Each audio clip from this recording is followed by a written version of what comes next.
Karena doa itu kalau sudah masuk di dimensi rasa, itu sudah dekat dengan realita.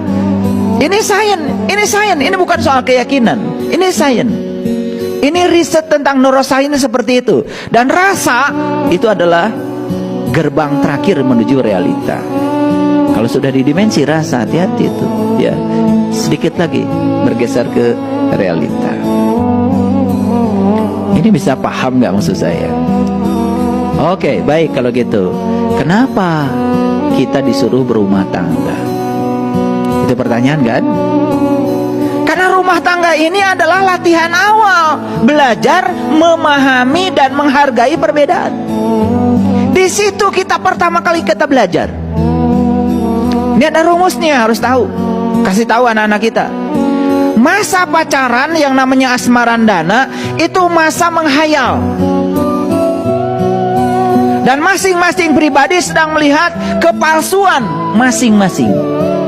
Yang perempuan sedang melihat kepalsuan laki-lakinya, yang laki-laki sedang melihat kepalsuan wanitanya. Di masa asmarandana yang sedang dilihat oleh masing-masing adalah kepalsuan. Makanya indah, palsu dua-duanya. Begitu selesai asmarandana, masuk fase yang sebenarnya, namanya gambuh. Di situ saling melihat aslinya. Makanya begitu sudah nikah, baru ada keluhan. Saya baru tahu, ternyata pasangan saya sifatnya beda banget dengan saya. Ayo, akui secara jujur. Kalian dengan pasangan beda banget. Bukan beda, pakai banget. Jadi pasangan itu kan namanya juga pasangan. Pasangan itu beda. Makanya siapa yang berhasil memahami dan menghargai perbedaan di level kecil yang bernama rumah tangga, ini akan menjadi modal besar ketika dia keluar dari rumah. Dan dia kira ketika dia meninggalkan pasangan, kemudian nikah lagi dengan yang baru, akan mendapatkan yang cocok gitu. Kan pasangan lagi, berarti akan dapat yang tidak cocok lagi. Terus mau sampai kapan? Karena ketika kamu gak lulus matematika, tidak mungkin kan remedialnya bahasa Inggris, ya tetap matematika dong. Betul nggak? Iya. Makanya orang-orang yang masih menolak, ya, menolak kontradiksi dalam hidup, dia akan mendapatkan kontradiksi yang sama berulang-ulang dalam hidupnya. Jangan lari, jangan lari. Makanya sudah, apapun yang terjadi, terima saja, lulus. Nah, setelah lulus satu level, maka kamu akan dapat yang lain lagi, yang jauh lebih keren lagi. Itulah hidup. Kan hidup itu belajar. Dan ciri orang belajar itu berubah. Karena belajar itu indikator utama adalah perubahan. Jadi kalian belajar dengan saya, ya harus berubah. Belajar dengan saya ngitung tahun aja.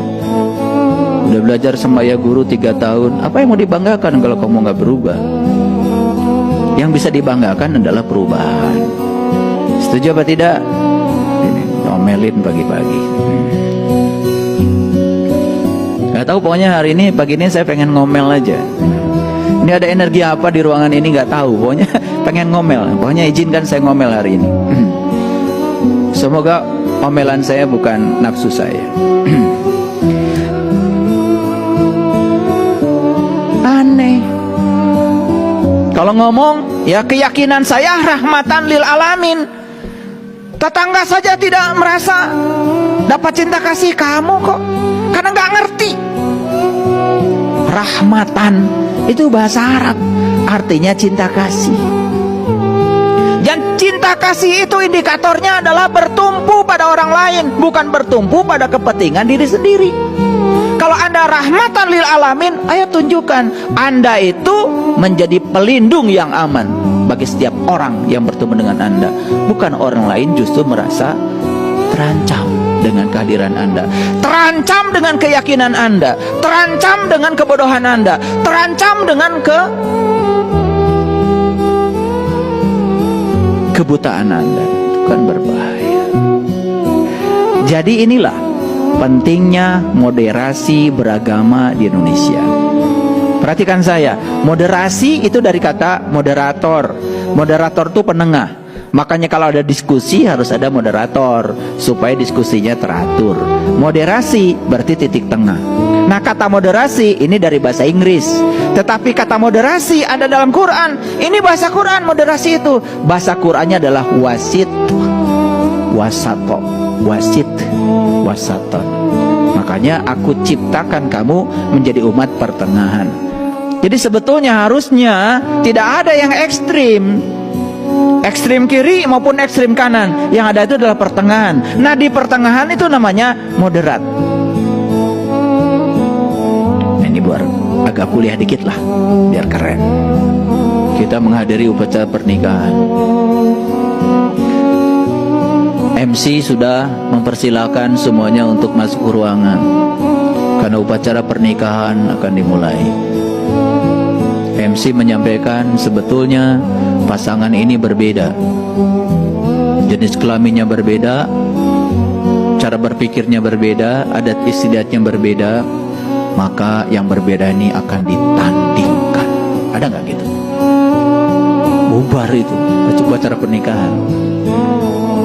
Nah, yang beda ini akan disandingkan. Betul nggak? Didudukan di kursi pengantin yang indah. Kan begitu. Kan disandingkan, bukan ditandingkan. Betul nggak? Makanya saya belajar semua tradisi agama. Bahkan kemarin ketika saya diundang oleh Bante Damosudo pada Damosubo di Jakarta, saya dihadiahi begitu banyak ya kitab-kitab Buddha. Dan alhamdulillah selama Ramadan kemarin saya baca semuanya. Aduh, saya menangis. Saya berterima kasih, itu hadiah besar buat saya. Saya bisa belajar Dhammapada yang lengkap.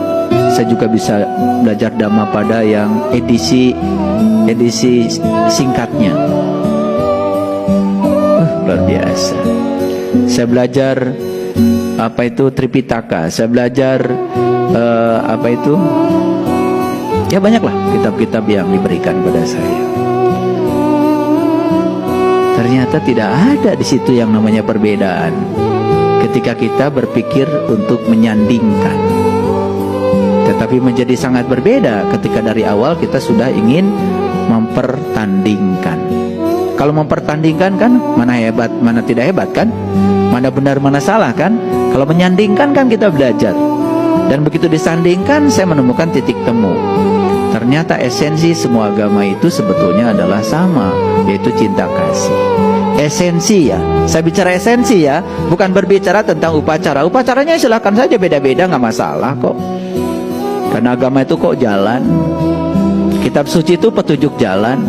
Guru-guru suci itu penuntun jalan. Yang penting Anda punya jalan dan tekun di jalan Anda. Dan yang kedua, Anda bisa membaca petunjuk jalan Anda supaya Anda tidak sesat jalan, kan gitu saja. Maka disinilah perlu guru yang bisa menuntun jalan. Ada jalan, ada petunjuk jalan, ada penuntun jalan. Cukup? Nggak cukup, harus punya kendaraannya. Kalau sudah ketemu jalan, ketemu petunjuk jalan, ketemu penuntun jalan, satu lagi, Anda punya kendaraannya. Kendaraannya harus hebat, kendaraannya harus kuat. Mana kendaraan? Ya tubuh Anda. Siapa kalau begitu supirnya? Pikiran Anda. Siapa penumpangnya? Jiwa Anda. Kadang-kadang merasa jalan kita paling hebat, lalu nyalahin jalan orang. Ya orang yang sibuk mikirin jalan orang, kan dia nggak jalan-jalan. Orang udah pergi kemana, dia masih di situ-situ saja. Betul nggak? Iya. Paham maksud saya? Nah, yang akan sampai di rumah kita yang tekun. Yang tekun. Yang nggak mikirin jalan orang lain, yang tidak merasa paling benar jalannya. Makanya agama yang paling baik adalah agama yang mengantarkan pemeluknya lebih baik. Itu jawaban yang sangat bijaksana. Paham maksud saya? Oke. Baik ya.